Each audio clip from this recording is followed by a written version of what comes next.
Hat trick से हताश, जीत के लिए बना बड़ा प्लान, हारों को हटाओ, नया चेहरा लाओ। नमस्कार, मैं हूं हरीश देवेकर और आप देख रहे हैं न्यूज स्ट्राइक।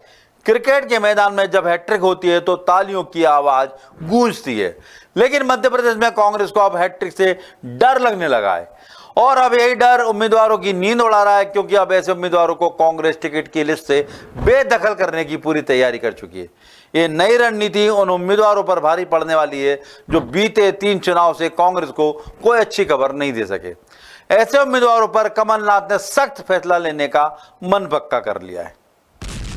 मध्य प्रदेश में जीत की खातिर कांग्रेस की छटपटाहट लगातार बढ़ती जा रही है। कांग्रेस का हाल फिलहाल उस शेर की तरह है जिसके पंजों से उसी का शिकार छीनकर ले जाया गया है। अब शेर घायल है और बदले को बेताब भी। इस बार कांग्रेस हर हाल में जीत चाहती है और जीत भी छोटी मोटी नहीं, बल्कि ऐसे मार्जिन से जीत कि सरकार गिरने का डर ही खत्म हो जाए। इसकी शुरुआत भी अपनों की ही कुर्बानी के साथ हुई। जीत के इस महायज्ञ में बहुत से उम्मीदवारों की आहुति देने के लिए कांग्रेस तैयार है, फिर चाहे वो उम्मीदवार कमलनाथ या दिग्विजय सिंह का ही खास या नजदीकी क्यों ना हो, उसका टिकट काटने में देर नहीं की जाएगी। फार्मूला तय है, ऐतराज हैट्रिक से है। लगातार हार रही सीटों पर अब उम्मीदवार सिर्फ अपने रसूख या बड़े नेता की सिफारिश से टिकट हासिल नहीं कर सकेगा, क्योंकि इस बार सिर्फ सत्ता या पार्टी दांव पर नहीं, बल्कि 2 दिग्गज कांग्रेसियों का तजुर्बा, पकड़ और मैनेजमेंट भी दांव पर है, जिससे समझौता करना यानी अपने सियासी करियर पर बड़ा दाग लगाने के बराबर है। सरकार बनने के बाद भी सत्ता न संभाल पाने का दाग तो लग ही चुका है, अब उस दाग को सख्ती के साथ वॉशिंग पाउडर से मिटाने की तैयारी है। इसके लिए स्टेप वाइज रणनीति तैयार कर ली गई है, जिसके तहत सबसे पहले निशाने पर आएंगी वो सीटें जो बार बार की कोशिशों के बावजूद कांग्रेस के हाथ नहीं आ रही हैं। साल 2023 में जीत के लिए कांग्रेस का फोकस उन सीटों पर है जहां लगातार हार पर हार मिल रही है। अब इन सीटों पर अगर ऐसा कोई प्रत्याशी है जो हर बार टिकट लेता है लेकिन सीट नहीं निकाल पा रहा, तो उसे इस बार टिकट मिलना मुश्किल समझिए।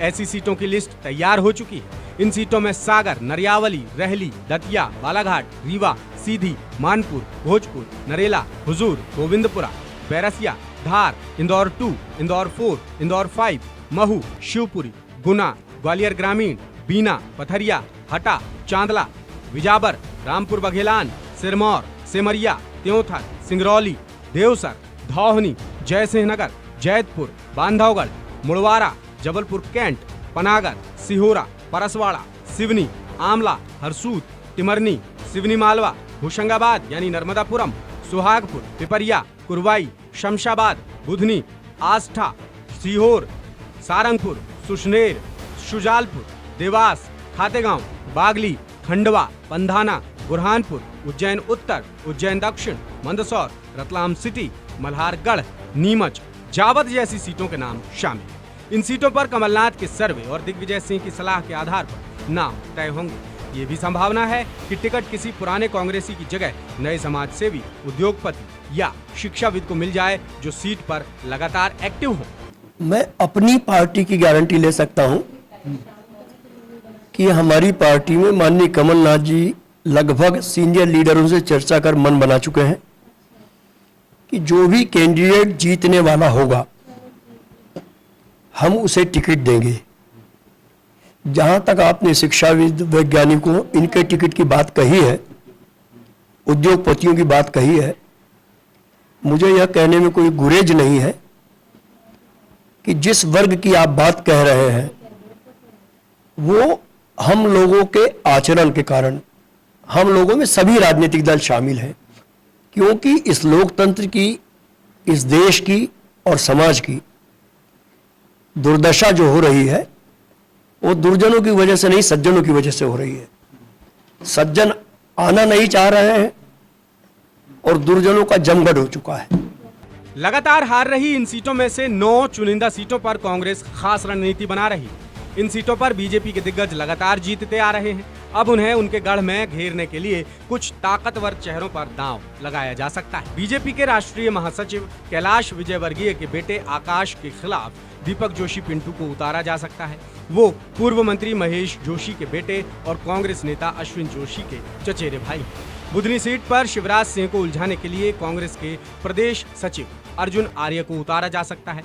सर्वे में उनका नाम यहां से टॉप पर बताया जा रहा है। नाम सर्वे में निकलकर सामने आया है। इंदौर 5 सीट पर पिछले चुनाव में बीजेपी प्रत्याशी महेंद्र हार्डिया कांग्रेस प्रत्याशी सत्यनारायण पटेल से महज 1133 वोटों से जीते थे। इस बार कांग्रेस युवा चेहरा स्वप्निल कोठारी को यहां से मौका दे सकती है। गुना सीट पर 6 बार के विधायक गोपीलाल जाटव के सामने नए चेहरे को उतारा जा सकता है।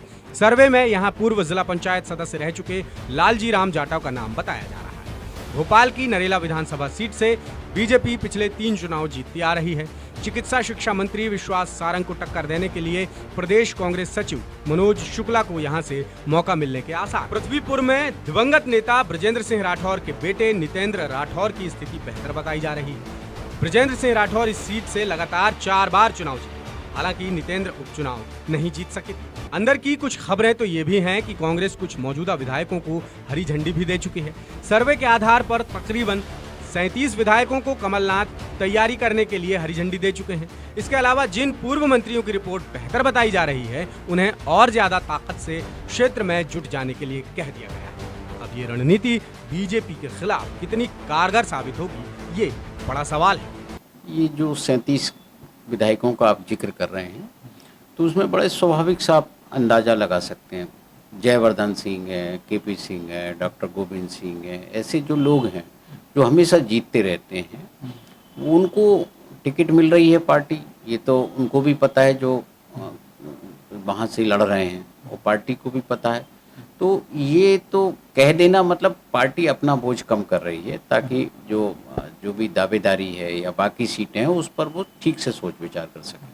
तो देखिए, सब सीटों के मामले में ये फ़ायदा नहीं होता। ये तो वो सीटें की बात ज़्यादा हो रही है जहाँ वो लगातार जीतते रहे हैं, जहाँ उनको कोई डाउट नहीं है। लेकिन जहाँ डाउट है, कभी बीजेपी जीती है, दावेदार ज़्यादा हैं, तो वहाँ तो ये स्थिति जो है, जिस तरह से हम देख रहे हैं ना, दल बदल मध्य प्रदेश में चल रहा है, तो दोनों दलों के लिए खतरनाक है। और कांग्रेस के लिए तो है ही, क्योंकि भारतीय जनता पार्टी तुरंत कांग्रेस के कैंडिडेट को लपक सकती है। चुनाव में अब बमुश्किल 3 महीने बचे हैं। कुछ ही दिनों में कांग्रेस और बीजेपी दोनों के टिकट की लिस्ट सबके सामने आ जाएगी। इसी मुद्दे से जुड़ा हमारा आज का सवाल है, क्या ज्यादा सीटें जीतने के लिए कांग्रेस को बदलनी चाहिए टिकट वितरण की रणनीति? आपके पास 3 विकल्प हैं। पहला हाँ, दूसरा नहीं और तीसरा कह नहीं सकते। इस सवाल का जवाब आप हमारे तमाम social media accounts Facebook, YouTube, Instagram और ट्विटर पर दे सकते हैं। पिछली बार हमने आपसे सवाल पूछा था कि ज्योतिरादित्य सिंधिया के बिना क्या कांग्रेस जीत पाएगी ग्वालियर का किला? इसके जवाब में 81% लोगों ने कहा हाँ, 17% लोगों ने कहा नहीं और 1% लोग बोले पता नहीं। चुनाव के इतने नजदीक पहुंचकर भी कांग्रेस पूरी तरह खामोश नजर आ रही है। अमित शाह के चंद दौरों से बीजेपी का माहौल बदला हुआ दिखता है। चुनावी रफ्तार भी तेज नजर आती है। उससे उलट कांग्रेस का पानी ठहरा हुआ दिख रहा है। अब खामोशी सिर्फ सतह पर पसरी है और अंडर करंट तेज है तो बात अलग है, क्योंकि सिर्फ ताकतवर प्रत्याशी चुनकर जीत हासिल करना आसान नहीं है। ठंडा चुनाव प्रचार सारे सर्वे और रणनीतियों की मेहनत पर पानी फेर सकता है। नमस्कार।